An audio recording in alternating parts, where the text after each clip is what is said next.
Hello வணக்கம், இது உங்கள் சிவி ஜோன். சொல்லணும் எப்படி இருக்கீங்க? இப்போ பார்த்தீங்கன்னா பயங்கரமான சம்பவம். அதாவது பிக் பாஸ் கேம் நேத்தோட முடிஞ்சு போச்சு.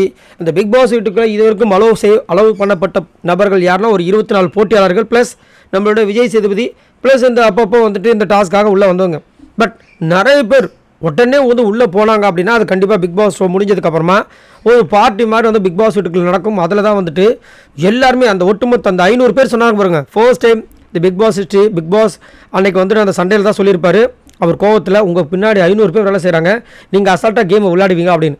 ஸோ அவங்க எல்லாருமே வந்துட்டு உள்ளே இறங்குவாங்க. இறங்கி அவங்களோட அந்த என்ஜாய்மெண்ட் அந்த பிக் பாஸ் வீட்டுக்குள்ளே ஃபஸ்ட்டு அதான் லாஸ்ட்டு முறையாக வந்துட்டு அங்கே ஒரு என்ஜாய்மெண்ட் பண்ணிவிட்டு ஒரு பார்ட்டியை கொண்டாடிட்டு வெளியே போவாங்க. ஸோ அந்த புகைப்படங்கள்லாம் இப்போ கொஞ்சம் கொஞ்சமாக வெளியே வந்திருக்கு. ஸோ அதில் பற்றி நம்மளோட அன்ஷிதா, முத்துக்குமரன், அதுக்கப்புறம் நம்மளுடைய என்ன பேரை மறந்துட்டேன், பவித்ராவா அவங்க, அதுக்கப்புறம் ஆஜி ஆனந்திக்கெலாம் நேற்று ஒரு டபுள் தமாக்கா. ஏன்னா திடீர்னு ஒரு கப்பை கொடுத்துட்டாங்க. ஏன்பா அங்கே அத்தனை பேர் இருந்தாங்க, ஆஜி ஆனந்தி எப்படிப்பா அப்படின்ற மாதிரி நிறைய பேர் இனிமேல் கருத்து தெரிவிக்கிறாங்க. சுனிதா கூட கொடுத்துருக்கலாம், பட் சுனிதா கொடுக்கல. அதுக்கப்புறம் நம்மளோட ராணுவ எல்லாருமே வந்துட்டு அங்கே இருக்கிறவங்ககிட்ட புகைப்படம் எடுத்து அதை வந்து ஷேர் பண்ணிட்டு இருக்காங்க. சௌந்தர்யா அவங்களுடைய முதல் வீடியோ வந்து ஷேர் பண்ணியிருந்தாங்க. அந்த வீடியோ ஆல்ரெடி போஸ்ட் பண்ணியிருக்க, போய் பார்த்தீங்களா சொல்லுங்கள்.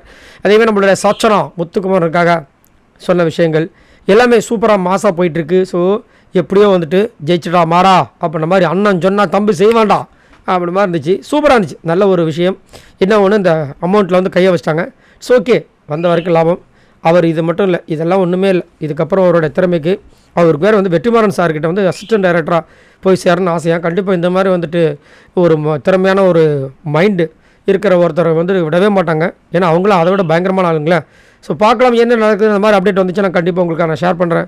நீங்கள் உங்களோட கருத்துக்களை சொல்லுங்கள். நேற்று டைட்டில் வினராக வந்த முத்துவரனை பற்றியும், ரன்னராக வந்த சௌந்தர்யா பற்றியும், மூணாவதாக வந்த விஷாலை பற்றியும் என்ன நினைக்கிறீங்க?